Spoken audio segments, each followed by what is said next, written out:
Semua diberkati Tuhan ya.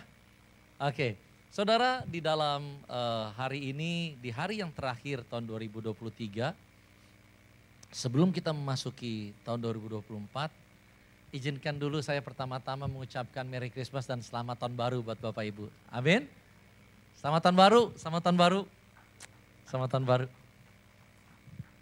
Oke, Bapak Ibu, tema pada hari ini berjudul Building a Kingdom Culture, membangun budaya kerajaan Allah.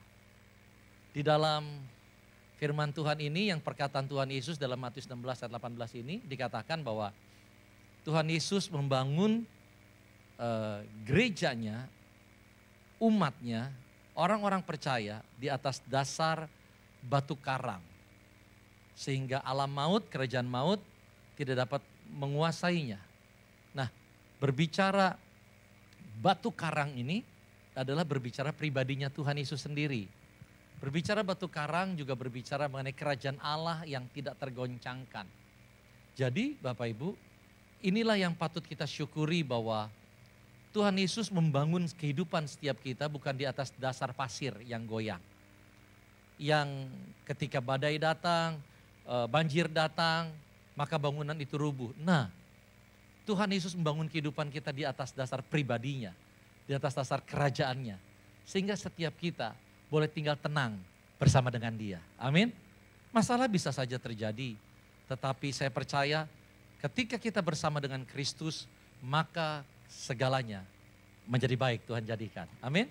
Tepuk tangan dulu yuk buat Tuhan. Wahyu pasal yang ke-1, ayat 4 sampai yang ke-5, bahkan Tuhan Yesus mengatakan bahwa setiap kita itu juga adalah warga daripada kerajaan Allah. Ini yang patut kita syukuri saudara ya. Bahwa ketika kita menjadi warga kerajaan Allah, di mana Yesus Kristus menjadi rajanya, maka kehidupan kita terayomi oleh Dia. Kehidupan kita terpayungi oleh Sang Raja. Kehidupan kita terproteksi oleh Sang Raja. Inilah yang patut kita syukuri saudara. Kenapa? Karena di dalam Ibrani pasal yang ke-12, ayat yang ke-26 sampai yang ke-27, itu dikatakan bahwa keadaan zaman di hari-hari terakhir itu enggak menjadi tidak baik saudara. Bahkan goncangan demi goncangan, firman Tuhan bahkan berkata bahwa akan terjadi kegoncangan bukan hanya di bumi tetapi di langit. Artinya apa? Enggak ada tempat lagi yang aman, gitu kira-kira. Betul saudara ya? Kalau karena yang berbicara kegoncangan di bumi dan di langit juga, ini berbicara adalah nggak ada lagi tempat yang aman dimanapun juga. Kita nggak bisa lagi sembunyi untuk menyembunyikan diri mencari tempat yang aman dimanapun juga. Tetapi yang perlu kita syukuri adalah sebagaimana di ayat yang ke-28 dikatakan bahwa inilah yang patut kita syukuri bahwa sekalipun keadaan di luar sana tidak ada tempat yang aman, tetapi ada satu tempat yang aman buat kita, yaitu kerajaan Allah yang tidak tergoncangkan, yang boleh kita terima dalam kehidupan kita. Yang bersyukur kita tepuk tangan buat nama Tuhan kita Yesus Kristus. Haleluya. Jadi saudara, inilah yang Tuhan mau sampaikan kepada kita sebagai pesan sebelum kita memasuki tahun 2024. Yaitu apa? Bahwa setiap kita perlu memastikan diri kita tinggal dalam kerajaan Allah.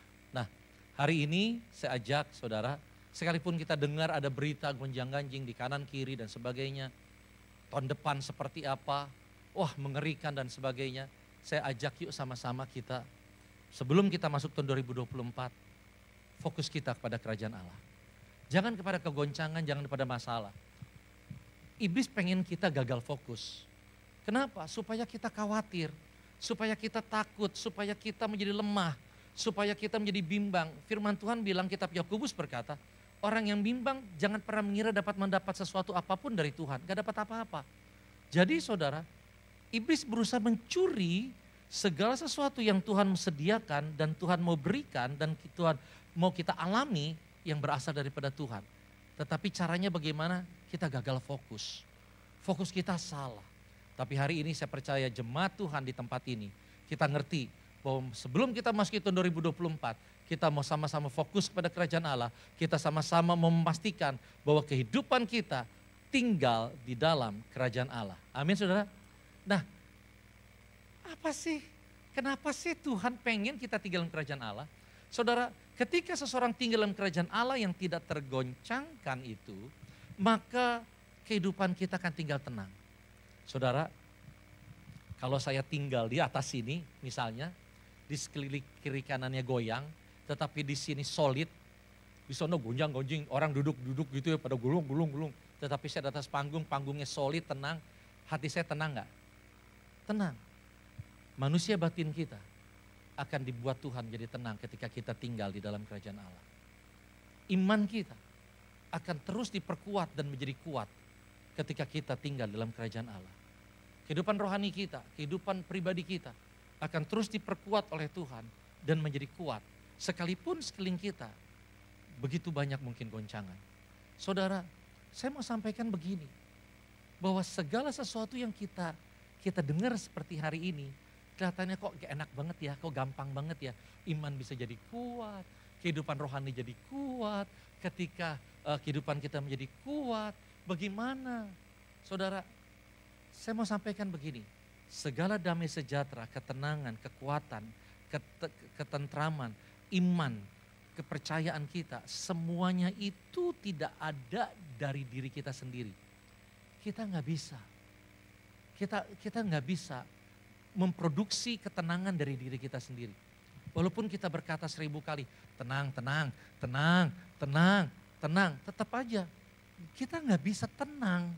Karena produk ketenangan itu, produk damai sejahtera itu produk kerajaan Allah.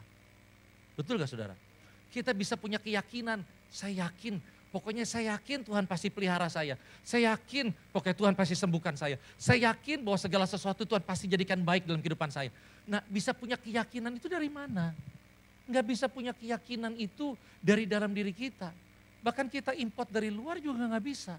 Mungkin ada orang yang import dari luar, ya pokoknya dokter udah bilang kok pasti sembuh. Lah, kalau dokter yang lain bilang gini, belum tentu Pak. Goyang lagi nggak imannya? Goyang lagi, saudara. Hari ini saya mau ajak kita sama-sama betul-betul menyadari betapa pentingnya untuk saudara dan saya pastikan diri tinggal di dalam kerajaan Allah. Amin gak saudara? Amin gak?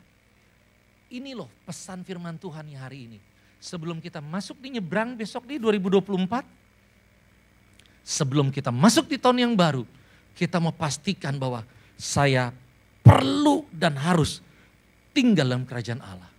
Saudara, bahkan Yohanes 15 bilang begini, ketika seorang dia tinggal di dalam Kristus, di dalam pribadinya, di dalam kerajaannya yang tidak tergoncangkan, kehidupannya akan terus menghasilkan buah yang baik, yang akan dapat dinikmati oleh orang itu sendiri dan juga oleh keluarganya. Berapa banyak yang mau? Yang mau?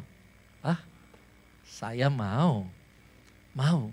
Saudara, tetapi kuncinya sekali lagi, tinggal dalam kerajaan Allah. Kalau kita tinggal dalam kerajaan dunia, kekuatan dari dunia apa sih saudara? Apa kekuatan dari dunia? Uang. Uang. Kalau kita tinggal dalam kerajaan dunia yang adalah bersumber kekuatannya dari uang, saudara, habislah kita. Penghasilan turun dikit, iman kita turun. Customer telat bayar, iman kita anjlok. Betul gak sih saudara? Segala sesuatu ada uang. Uang kelihatannya banyak, kita rasa kayaknya, wah ada pengharapan. Transaksi batal, kayaknya dunia kiamat.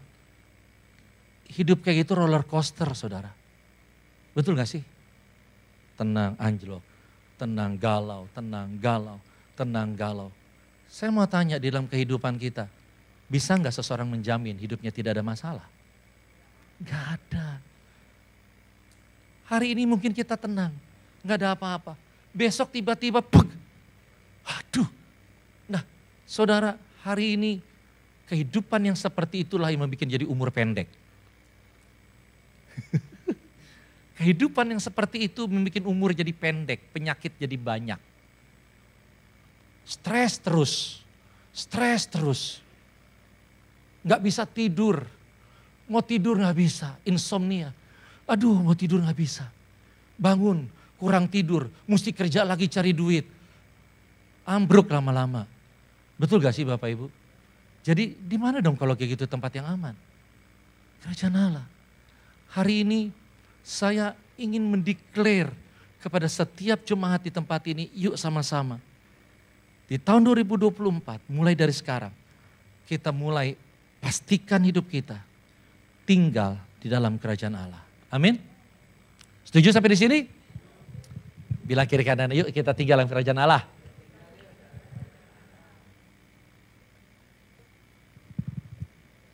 Nah, tapi gini saudara, untuk seseorang dia tinggal dalam kerajaan Allah, maka dia harus menghidupi budaya-budaya yang ada dalam kerajaan Allah. Kalau enggak dia nggak bisa tinggal dalam kerajaan Allah dengan baik. Dia nggak bisa menikmati berkat di dalam kerajaan Allah itu. Kalau dia nggak menghidupi budaya kerajaan Allah. Saya kasih ilustrasi ya Bapak Ibu ya, begini. Negara Singapura terkenal budayanya di mana-mana di orang Indonesia terkenal banget dah. Bahwa negara yang bersih, buang sampahnya itu nggak sembarangan. Buang sampah itu di tong sampah gitu ya. Betul ya saudara ya? Dan itu jadi budaya. Sehingga ketika itu jadi budaya, negara Singapura itu jadi negara yang bersih. Kenapa? Karena buang sampah pada tempatnya itu sudah jadi budaya orang-orang masyarakat di situ. Nah, tetapi saudara ada peraturan. Peraturannya bilang kayak gini, kalau buang sampah di tempat sembarangan ada denda, hukuman, bla bla bla, termasuk denda penjara. Nah, kalau seandainya saya di rumah di Jakarta, saya punya kebiasaannya buang sampah itu sembarangan. Buang sampah sembarangan, kebiasaan saya. Lalu saya pengen pindah ke Singapura, tinggal di negara Singapura. Yang saya mesti lakukan apa? Saya harus tinggalkan budaya saya buang sampah sembarangan dan bangun budaya yang baru. Betul nggak?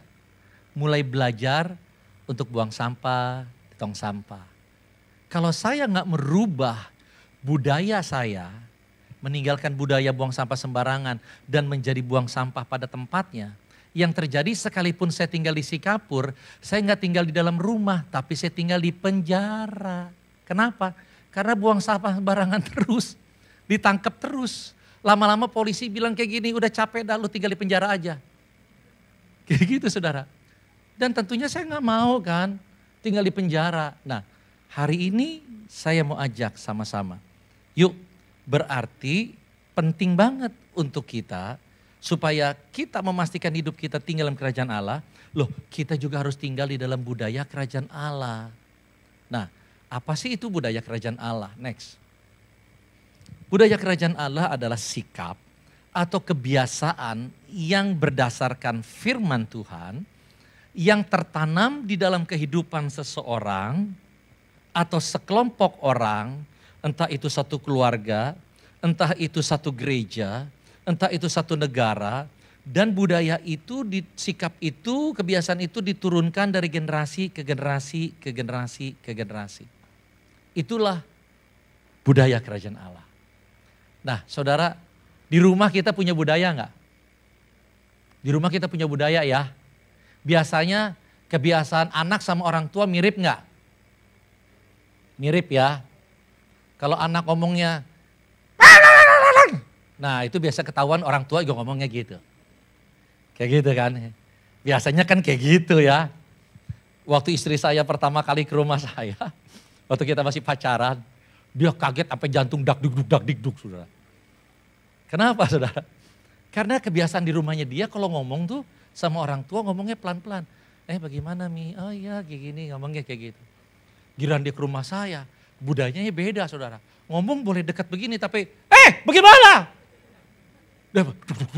Lu pada berantem apa di rumah ya? Pada berkelahi apa di rumah nih? Saya bilang enggak itu biasa, kita di rumah kalau ngomong kayak gitu. Oh kayak gitu. Oh. Jadi saudara hari ini coba kita cek. Kebiasaan yang kita punya, kebiasaan berdasarkan firman atau enggak? Ayo kita cek dulu sebentar. Aduh saya mah punya kebiasaannya tuh baca firman, bagus.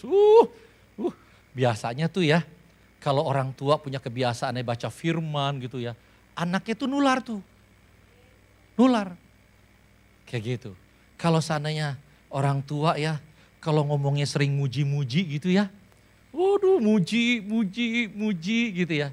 Anaknya nular tuh, suka muji-muji. Tapi kalau orang tua ngomongnya maki-maki, hanya oleh karena darah Kristus si anak itu dia bisa berubah.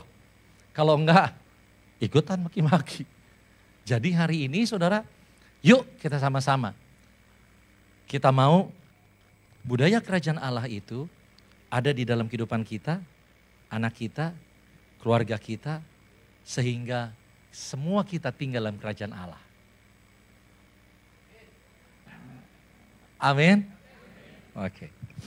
Saudara tahu nggak sih, Tuhan Yesus ketika dia datang ke dalam dunia, punya satu misi yang pasti, menyelamatkan jiwa-jiwa. Betul ya? Kita selamat nih. Tetapi ada misi yang lain, yaitu apa? Misi yang kedua adalah membawa kerajaan Allah dinyatakan di bumi.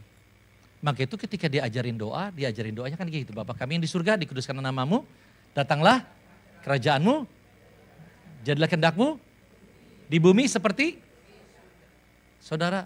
Oleh karena itu supaya kerajaan Allah, kuasa kerajaan Allah dimanifestasikan, dinyatakan di bumi, maka Tuhan Yesus ngerti dia harus mengajarkan budaya kerajaan Allah dipraktekkan di bumi. Oleh karena itu saudara, selama 3,5 tahun yang Tuhan Yesus ajarkan adalah dia mengajarkan bagaimana murid-muridnya orang percaya membangun budaya kerajaan Allah dalam kehidupan mereka. Tuhan Yesus ajarkan sebuah sikap yang baru, kebiasaan yang baru untuk mengampuni. Kalau orang bersalah sama kamu, dunia ajarin balas, no. Tetapi ampuni dia dan kasihi dia. Tuhan Yesus mengajarkan mengenai memberi. Tuhan Yesus mengajarkan bagaimana membangun hubungan dengan Tuhan melalui doa. Tuhan Yesus mengajarkan bagaimana untuk hidup taat kepada Tuhan. Tuhan Yesus mengajarkan bagaimana mengasihi orang dan menghargai orang lain sesama.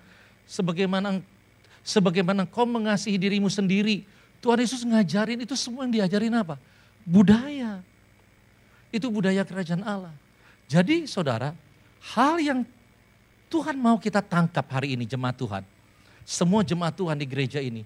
Yang satu hal yang Tuhan mau kita tangkap bahwa kalau Tuhan mengajak kita untuk tahun 2024 untuk fokus membangun budaya kerajaan Allah di dalam kehidupan pribadi kita, keluarga kita, gereja ini adalah karena Tuhan mau agar sekalipun dunia keadaan bergonjang-ganjing, tetapi kehidupan setiap kita boleh tinggal dalam kuasa kerajaan Allah.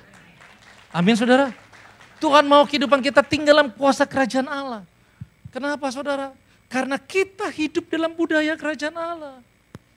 Nah, saudara yang dikasihi Tuhan Yesus, hal yang mau kita pelajari sama-sama. Seperti apa sih sikap atau kebiasaan yang perlu kita bangun untuk kita membangun budaya kerajaan Allah dalam kehidupan kita. Dan sikap atau kebiasaan apa yang harus kita singkirkan jauh-jauh yang akan justru merusak atau menghancurkan budaya kerajaan Allah yang ada dalam kehidupan kita. Tuhan Yesus ajarkan di dalam kitab Matius pasal yang ke-7. Ayat yang pertama dikatakan jangan menghakimi. Jadi saudara, perilaku atau kebiasaan atau sikap buruk yang menghancurkan kerajaan Allah, menghancurkan budaya kerajaan Allah di dalam kehidupan setiap orang, yaitu adalah suka menghakimi. Saudara, di dalam ayat yang selanjutnya dikatakan, ayat yang ketiga sampai yang kelima. Mengapakah engkau melihat selumbar di mata saudaramu sedangkan balok di dalam matamu tidak engkau ketahui? Bagaimanakah engkau dapat berkata kepada saudaramu, biarlah aku mengeluarkan selumbar itu dari matamu, padahal ada balok di dalam matamu. Hai orang munafik, keluarkanlah dahulu balok dari matamu, maka engkau akan melihat dengan jelas untuk mengeluarkan selumbar itu dari mata saudaramu. Hai orang munafik, keluarkanlah dahulu balok dari matamu, maka engkau akan melihat dengan jelas untuk mengeluarkan selumbar itu dari mata saudaramu. Kata selumbar, balok, selumbar, balok, selumbar, balok. Selumbar itu berbicara mengenai dosa atau kesalahan yang dilakukan oleh seseorang. Sedangkan balok berbicara mengenai sikap menghakimi yang ada di dalam kehidupan seseorang. Di ayat yang terakhir ini punya pengertian begini, bahwa saya hanya akan bisa menolong seseorang yang berbuat kesalahan, entah itu istri, anak, orang lain yang berbuat kesalahan, ketika saya melepas dulu, membuang dulu balok dari mata saya. Artinya ketika saya buang dulu penghakiman, baru saya bisa tolong. Selama saya tidak buang penghakiman dari mata saya terhadap orang itu, maka saya tidak akan pernah bisa tolong itu berubah menjadi baik, meninggalkan kesalahannya. Saudara, kadang-kadang ada orang yang pengen niatnya baik, mau nolong sih. Tetapi yang dia lakukan bukannya menolong tetapi menghancurkan. Saudara, yaitu apa? Dengan cara dia menghakimi. Saudara, penghakiman itu nggak akan pernah bisa mendatangkan kebaikan. Penghakiman dan juga penghakiman itu justru akan menghancurkan kehidupan seseorang. Penghakiman itu membunuh karakter seseorang. Penghakiman membunuh kebangunan rohani yang terjadi di dalam kehidupan seseorang. Penghakiman itu jahat sekali, saudara. Dan saya mau sampaikan begini, ada banyak keluarga pecah, ada banyak pernikahan bercerai, ada banyak anak-anak menjadi broken home, ada banyak persahabatan menjadi putus, ada banyak gereja menjadi pecah. Ujungnya bukan karena adanya kesalahan, tetapi adalah karena adanya penghakiman. Kesalahan dimanapun akan selalu bisa ada, setuju enggak? Dimanapun akan selalu bisa ada. Di gereja, di rumah, dimanapun akan bisa selalu ada. Tetapi kesalahan bukan sumber sebuah kehancuran, tetapi penghakimanlah yang menjadi sumber pada penghancurannya.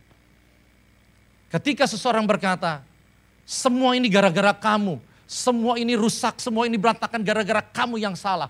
Pokoknya kamu yang salah. Ketika seseorang berkata, pokoknya kamu gak akan pernah bisa berubah.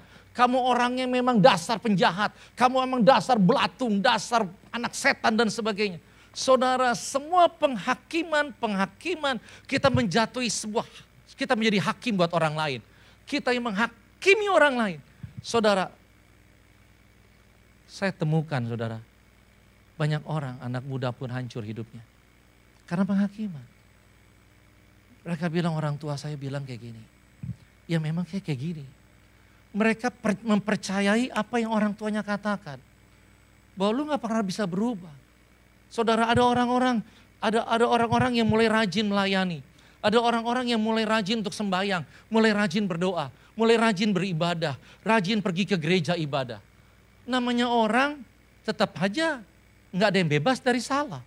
Tetapi apa yang terjadi ketika mereka berbuat salah di rumah, mereka melakukan tidak seperti yang diinginkan oleh orang tuanya. Lalu orang tuanya berkata gini, percuma lu ke gereja, percuma lu rajin sembahyang.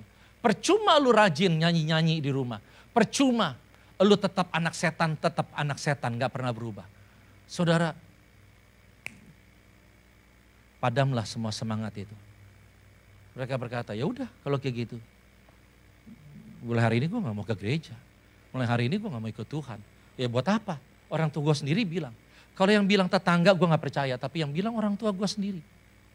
Saudara, penghakiman jahat banget saudara. Gereja hancur karena penghakiman. Semua saling menghakimi. Orang yang menghakimi itu saudara, sesungguhnya adalah orang yang sombong. Kenapa sih? Tapi orang yang menghakimi dibilang sombong, dia kagak mau. Dia bilang kayak gini, gue gak sombong. Memang dia payah. Memang dia gak bener. Memang dia salah. Gue mesti ngomong apa gitu? Mesti gue bilang dia hebat gitu? Emang dia kayak gitu kenyataannya. Tetapi persoalannya ketika kita menghakimi, kita sedang memposisi diri kita lebih baik, lebih benar, lebih tahu, lebih hebat, lebih bisa dibandingkan orang yang kita hakimi. Entah itu yang kita hakimi istri kita. Entah yang kita hakimi orang tua kita. Entah yang kita hakimi anak kita. Entah yang hakimi itu adalah pasangan kita. Anybody. Saudara, saya mau beritahu begini. Penghakiman, kesombongan itu produk budaya kerajaan kegelapan. Kalau kita terus hidupi dan kita gak pernah mau buang, kita sedang hidup di dalam budaya kerajaan kegelapan. Bagaimana seseorang menghidupi budaya kerajaan kegelapan dapat tinggal di dalam kerajaan Allah? salah. No way. No way. Nggak bisa terang dan gelap tidak bisa menjadi satu. Hari ini, yuk ambil keputusan. Buang sikap ini. Menghakimi. Buang sikap ini. Jangan biarkan itu ada. Saudara, mungkin ketika kita berjalan dalam kehidupan kita bisa saja kembali ke dalam penghakiman. Kita menghakimi orang lain. It's okay. Artinya bukan it's okay ini artinya boleh. Tetapi it's okay. Asalkan kita ngerti sekarang dan kita mau berkata stop. Setuju saudara? Mungkin kita bisa saja ketika kita pulang kita masih lakukan itu. Tetapi kita udah ngerti sekarang dan kita mau ambil keputusan stop ketika kita melakukannya. Kita berkata stop, no, saya tidak lagi mau melakukan. Dan kita minta maaf kepada orang yang kita hakimi. Mau enggak saudara? Mau enggak? Minta maaf itu yang berat loh. Minta maaf. Sorry ya, tadi saya hakimin kamu. Saya bilang kamu begini. Tapi itu cara kita untuk membangun sebuah budaya yang baru. Dan membuang budaya yang salah. Setuju? Tipsnya.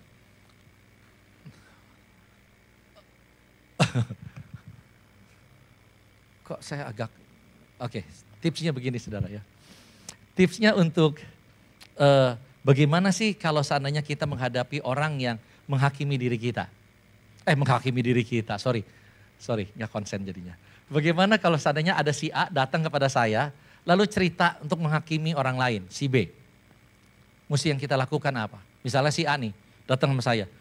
Pak David, tahu nggak si B itu ya orangnya begini. Waduh dia jahat banget. Waduh hatinya belatung segala macam, gini. Oke, apa yang mesti saya lakukan? Tipsnya saudara ya, yaitu adalah jangan ikut-ikutan menghakimi. Setuju? Yang kedua adalah, tipsnya adalah begini. Yaitu adalah bilang sama si A. Oke gue udah denger apa yang lu bilang tentang si B. Kelihatannya emang jahat banget ya apa yang lu bilang tentang si B. Tapi boleh nggak kalau kita cari tahu dulu benernya kayak bagaimana. Kita cek dulu kayak gitu. Bisa aja itu miskomunikasi, salah paham dan sebagainya. Setuju enggak saudara? Pakai itu ya tipsnya ya. Dan bagaimana selanjutnya setelah itu, saudara yang sudah bisa lakukan begini, saudara ceritakan tentang si B yang saudara tahu hal-hal baik tentang si B kepada si A. Oke A, gue udah denger lu cerita tentang si A, si B begini-begini jelek. Tapi ya mungkin ada hal yang lu gak tahu tentang si B. Si B itu sebetulnya sayang lu sama lu. Waktu itu yang gue denger dia ngomong begini. Ceritakan hal yang baik tentang si B kepada si A. Tujuannya buat apa? Untuk detox. Si A ini keracunan saudara. Dia sedang keracunan. Isinya makanya itu orang keracunan, semuanya isinya negatif. Semua tentang yang jelek, itu orang keracunan begitu. Dan kita perlu detox dia. Minus tambah plus bisa menjadi nol atau bisa menjadi plus. Semakin banyak kita kasihkan yang plus, bisa detox dia. Yang mengerti sampai di sini katakan amin. Yang kedua adalah, sikap yang kedua adalah menuntut. Saudara, menuntut. Next slide. Nah, saudara di dalam firman Tuhan Matius pasal yang ke-7, dikatakan di sini ayat yang ke-6, dikatakan tentang anjing dan babi. Anjing dan babi ini adalah mengenai ilustrasi orang daripada orang yang tidak suka kebenaran tetapi sukanya dosa, sukanya kecemaran, hal-hal yang cemar. Karena anjing itu dan babi tentang suka hal-hal yang kotor, kembali kepada muntahnya dan sebagainya. Jadi saudara, firman Tuhan mengajarkan gini, jangan suka menuntut atau memaksa seseorang untuk menerima kebenaran yang kita sampaikan, apalagi kalau orang itu jenisnya anjing dan babi. Karena dia akan balik nyerang saudara. Jadi jangan, yang perlu kita lakukan apa? Sampaikan saja kebenaran buat orang-orang seperti itu. Dia terima gak terima, ya udah. Tetapi bagian kita menyampaikan kebenaran. Nah, saudara, jangan kita membangun budaya sikap menuntut ini atau memaksa. Ini kita harus buang. Kenapa? Karena memaksa atau menuntut itu, ketika orang suka memaksa, suka menuntut, fokusnya adalah kepuasan diri sendiri. Orang itu susah puas, saudara.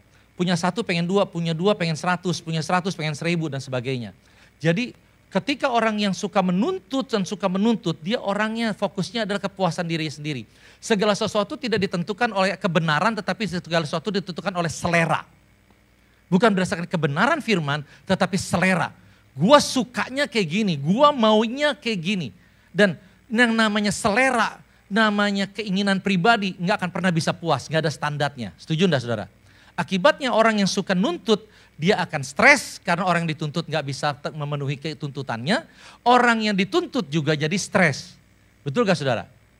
Coba kalau kita hidup di tengah-tengah sebuah keluarga, terus dituntut terus, suami kita nuntut terus. Lu pokoknya mesti begini, lu pokoknya mesti begini, pokoknya lu mesti begini. Nah orang nuntut suka ngomongnya begitu tuh, kata pokoknya kayak gitu. Udah gitu di ujungnya tambahin lagi, titik, udah titik, gak pakai koma. Gak boleh berubah. Dan itu stres gak sih saudara? Stres. Di dalam pelayanan juga begitu sebetulnya. Kalau banyak dituntut terus lama-lama.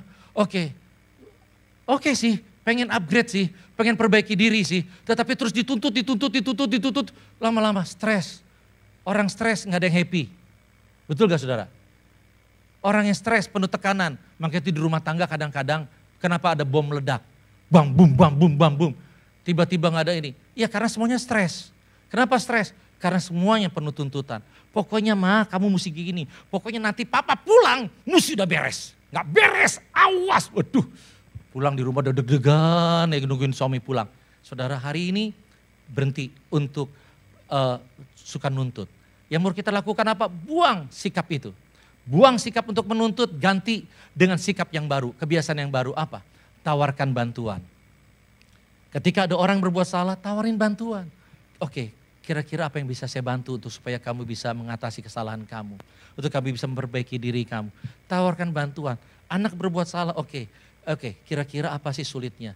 Apa yang mama bisa, apa yang papa bisa bantu untuk supaya kamu perbaiki kesalahan kamu? Bagaimana caranya untuk kamu bisa mengatasi kekurangannya kamu? Bantuin, tawarkan bantuan. Saudara senang bagaimana? Senang dituntut atau tawarin bantuan? Tawarin bantuan, tapi bedanya begini. Nuntut orang lain kerja, kita diem. Tawarkan bantuan, orang lain kerja, kita juga ikut kerja. Seringkali orang gak mau nawarin bantuan. Ketika keluarganya punya masalah, cuma disalahin doang. Pokoknya lu salah, lu ngerti gak lu salah. Pokoknya lu mesti berubah, lu mesti begini, lu ngerti gak? Lu udah ngerti belum lu salah? Udah ngerti, ya udah lu berubah. Ya gue pokoknya lu mesti berubah. Lu ngerti gak lu mesti berubah? Ngerti, ya udah lu berubah. Gue gak bisa, pokoknya lu mesti berubah. Dituntut terus kayak gitu saudara, capek. Yang perlu kita lakukan apa? Tawarkan bantuan, oke. Susah ya? Iya susah. Kira-kira apa yang bisa dibantu? Apa yang perlu dibantu? Oke, saya perlu bantuan ininya, tolong ingetin saya. Oke, saya ingetin kamu. Oke, saya coba ingetin kamu. Oke, saya coba ajak kamu. Yuk, oke, saya suka males doa. Oke, saya ajakin kita. Yuk, saya ajakin doa ya, itu supaya kamu ikutan doa. Lakukan itu. Karena saya percaya kita bisa bersama dengan Tuhan. Tepuk tangan bagi nama Tuhan. Dan ada dua lagi budaya yang lain, next slide.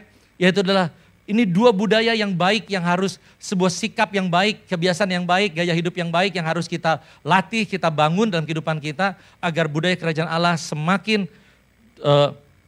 kuat di dalam kehidupan kita. Yaitu adalah budaya berdoa, sikap berdoa dan sikap memberi. Oke, shalom saudara-saudara. Oke, nah kalau tadi kita Om David udah jelasin kayak gitu ya, udah bahas bahwa apa sih budaya apa yang harus kita tinggalkan. Tapi kita memasuki tahun 2024, kita sama-sama mau belajar untuk melakukan budaya yang baik, amin. Budaya kerajaan surga yang pertama yang kita sama-sama mau belajar adalah berdoa. Media boleh tolong next slide. Kita baca bareng-bareng, ayatnya ada di Matius 7, ayat yang ke-7 sampai yang 11. Saya baca ayat yang ganjil, saudara-saudara baca ayat yang genap. Mintalah maka kalian akan menerima, carilah maka kalian akan mendapat, ketuklah maka pintu akan dibukakan untukmu.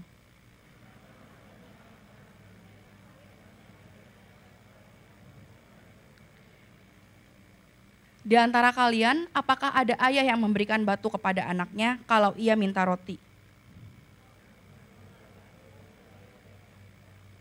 Walaupun kalian jahat, kalian tahu juga memberikan yang baik kepada anak-anakmu. Apalagi Bapamu di sorga, ia lebih lagi akan memberikan yang baik kepada orang yang minta kepadanya. Dari ayat ini kita belajar bahwa tentang berdoa, ketika kita minta maka kita akan menerima. Ketika kita mencari maka kita akan mendapat.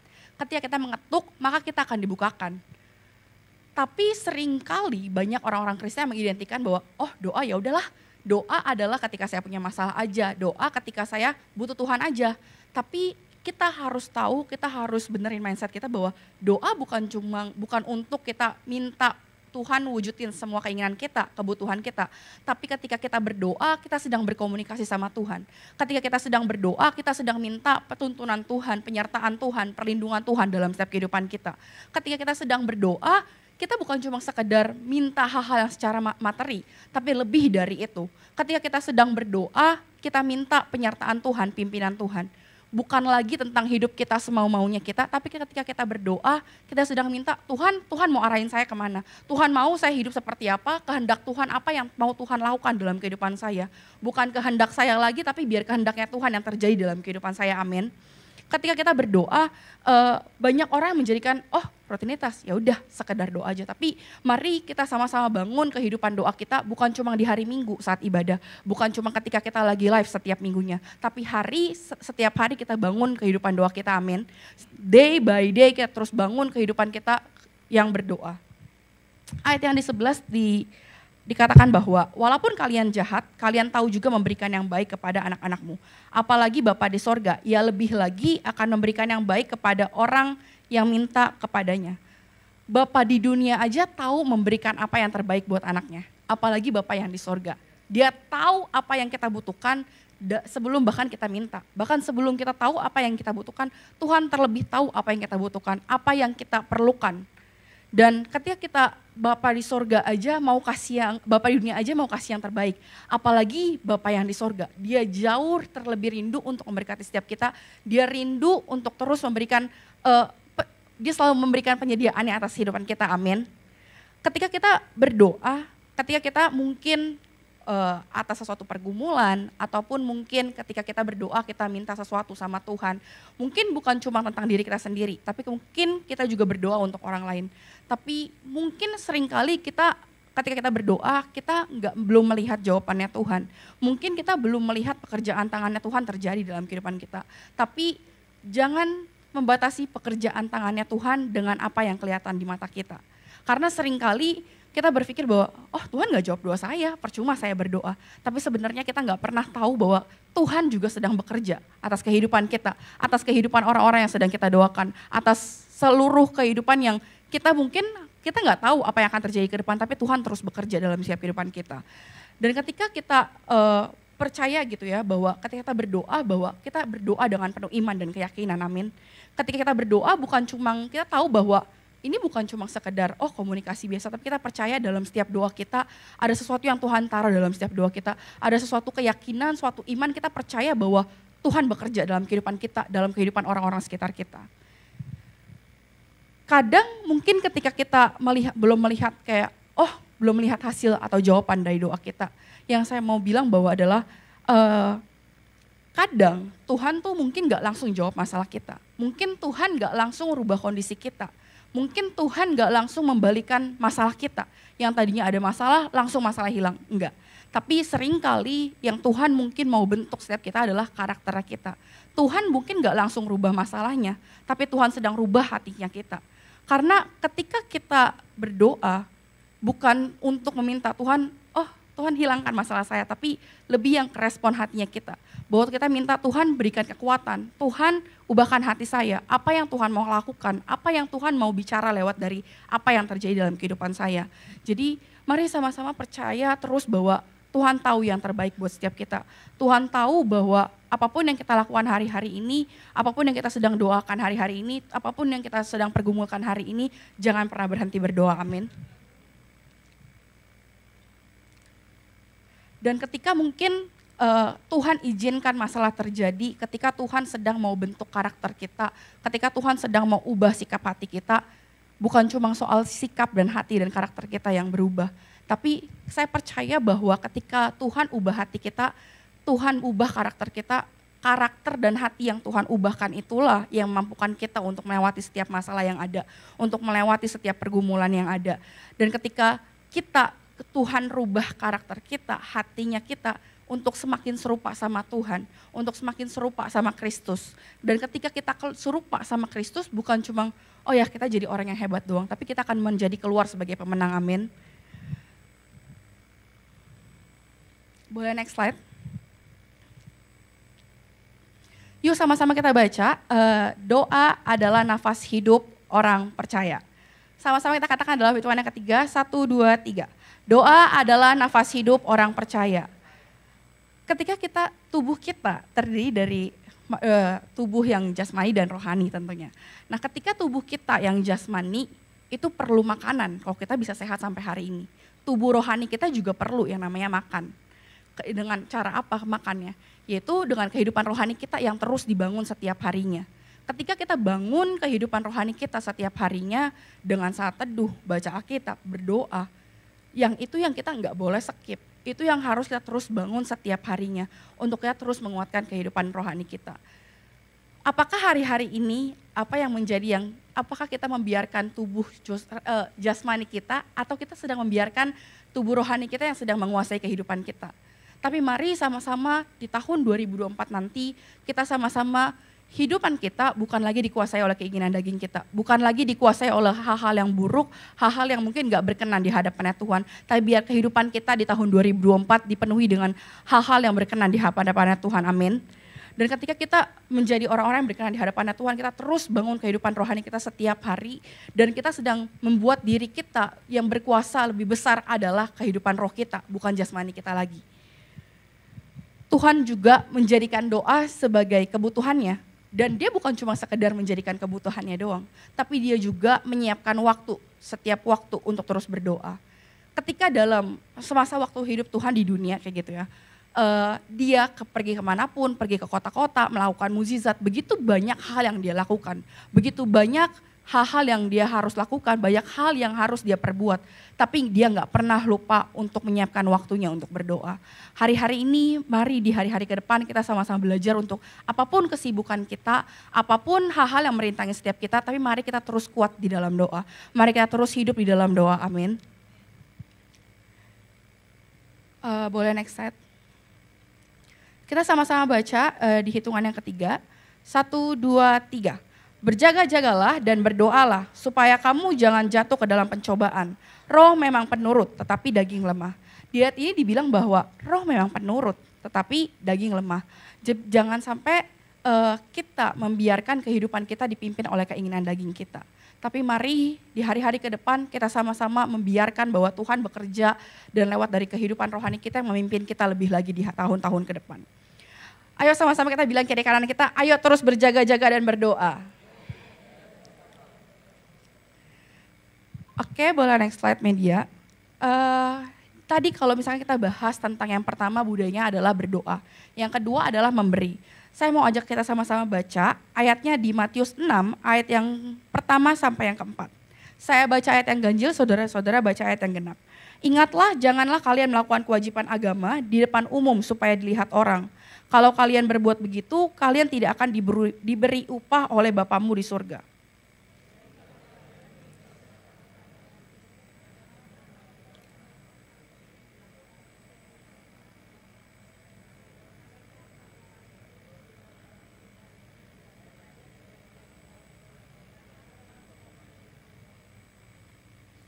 Tetapi kalau kalian memberi sedekah, berilah dengan diam-diam, sehingga tidak ada yang tahu.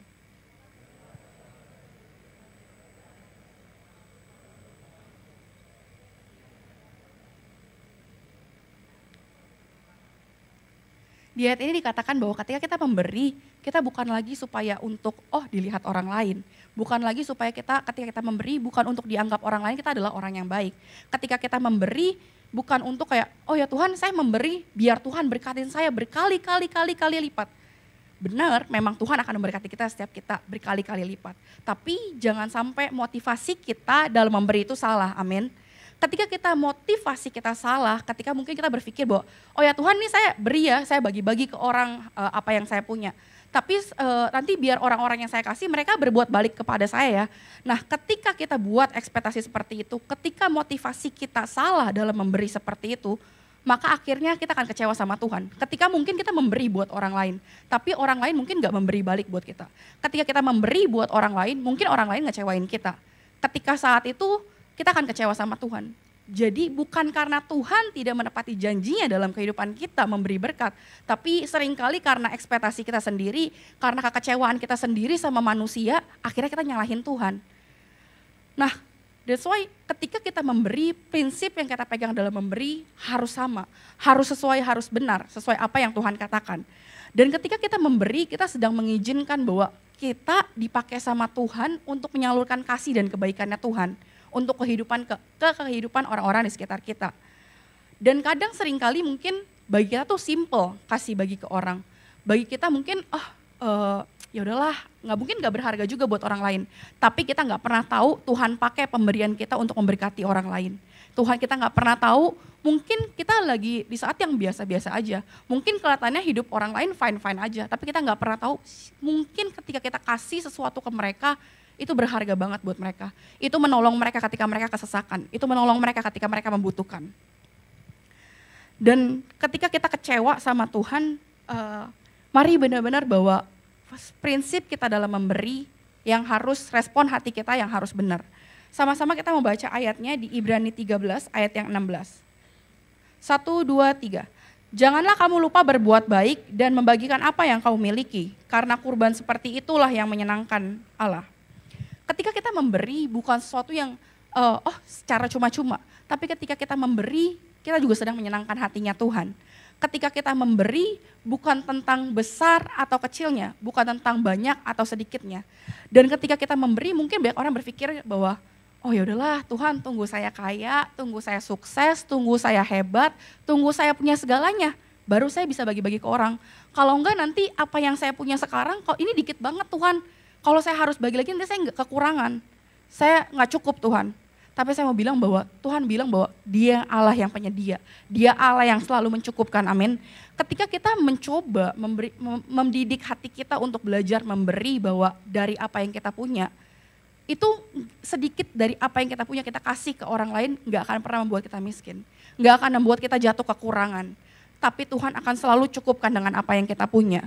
Dan seringkali mungkin kita berpikir bahwa kita mungkin masih bisa beli ini, masih bisa beli itu dan lain-lain yang bersifat keinginan kita. Tapi sebenarnya ketika kita coba lihat lagi kebutuhan kita, kita bisa loh kasih yang terbaik dari apa yang kita punya. Mungkin gak banyak, mungkin orang lain ketika kita kasih pun mungkin mereka belum tentu menghargai. Tapi bukan soal penilaian orang lain, bukan soal tentang apa sebesar kecilnya, bukan tentang apa yang kita beri, tapi soal hati kita.